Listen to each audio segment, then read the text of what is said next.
सब टोटल।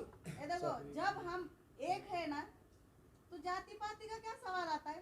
मुस्लिम है, सिर्फ मुस्लिम, सब आएंगे, पठान शेख सैयद सब आएंगे। आएंगे। इसमें कोई पठान नहीं, शेख नहीं, मुस्लिम है, बस मुस्लिम। हाँ, क्या सब बंदा इंशाअल्लाह पूरी जैसा आज का मकसद ये नहीं है कि आज मराठा समाज जो रास्ते पर उतरा है और उसको देखकर जो है तो कई ये मुस्लिम समाज के कार्यकर्ते, समाज सेवक और जो है तो समिति जो है तो आरक्षण के लिए आवाज उठा रही है।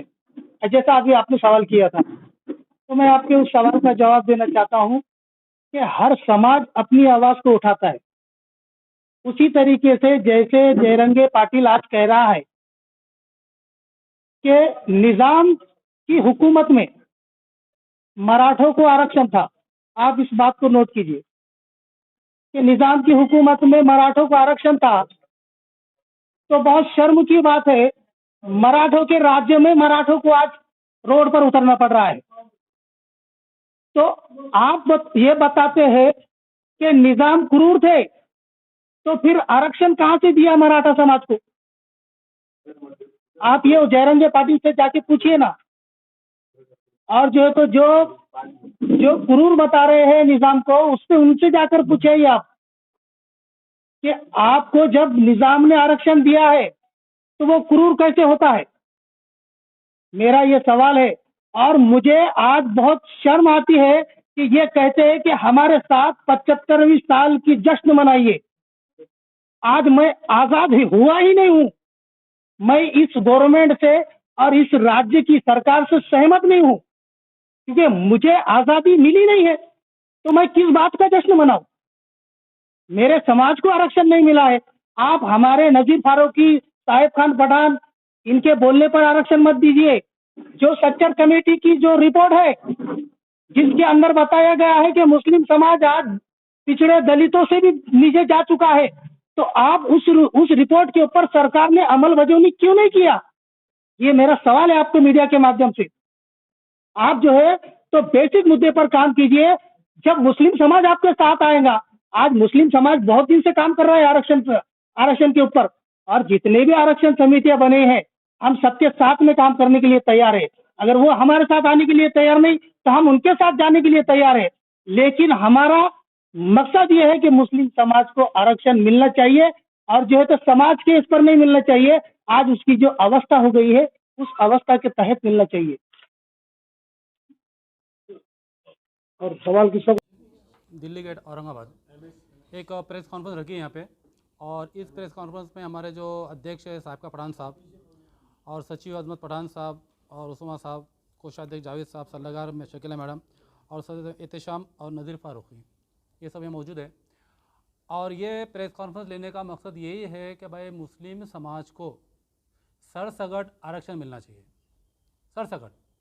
उसमें 25 में 2006 को एक गैजेट निकला है, जो कायदा 1976 का 1008 नंबर है, जिसमें अलग अलग जाति को अलग अलग आरक्षण दिया है। जैसे कि भाई मिसाल के तौर पर मागास वर्ग की टोटल जो है 52% है, जिसमें ओबीसी को 32% है, अनुसूचित जाति को 13%, अनुसूचित जमाती को 7%, ईवीएस को 10%, आर्थिक दृष्टि जो मागास है उनके लिए, अनाथ के लिए एक। मुस्लिम समाज जो है, मुस्लिम समाज में ये कैटेगरी में जो लोग आएंगे, इसमें पोर्ट जात जो हम लोग बोलते हैं, उसमें अलग अलग किस्म के जो भी है, वो 25 जात है उसके अंदर, जिसको अलग अलग परसेंटेज मिला है। और एसबीसी जो विशेष मागास प्रवर्ग है, उसको 2006 में 2% मिला है।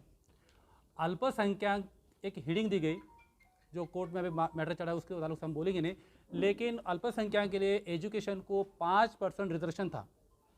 अब वो 5% 5 जमातों के लिए है जो अल्पसंख्यक में आते हैं, तो नियर अबाउट 1% हर एक 1% आता हो, और वो भी अभी कोर्ट में चल रहा है, वो भी नहीं मिला। तो हमारा बोलना है कि जैसा लोक संख्या के ऊपर, जैसा SC ST through out India 20% है, जिसको 20% आरक्षण है, OBC 50% टोटल, उनको 19% आरक्षण है, VGNT 22% है लोक संख्या, उसको 11% है, और कुछ दीगर समाज, इसमें ब्राह्मण समाज, हमारे जैन भाई है, मारवाड़ी समाज है, और इतर कुछ है, उनको आरक्षण नहीं है उसके अंदर। और मराठा समाज जो 32% समाज है, उनको अभी आरक्षण के लिए जो लड़ रहे हैं, उनके समाज के लिए हमारे जो भाई लोग, क्या उनको सरसगट आरक्षण दिया जाए।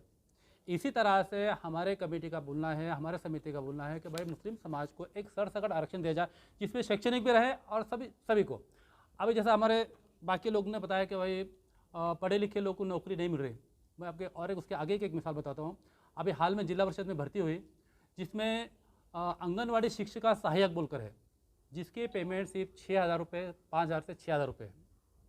आपको यकीन नहीं आएगा, उस पद के लिए PhD होल्डर, PG और MCA MBA करे लोग, लड़कियां, औरतें उसको अप्लाई कर इंटरव्यू दे। इस पर हम अंदाज़ लगा सकते हैं कि हमारा समाज कितना पिछड़े हुआ है। हमारे देश में एजुकेशन ज़्यादा होगा, नौकरी नहीं मिल रही हम लोग को। तो हम चाह रहे भाई वहाँ जाने के लिए और देश की तरक्की के लिए, कोई भी समाज की तरक्की के लिए एजुकेशन मस्ट है।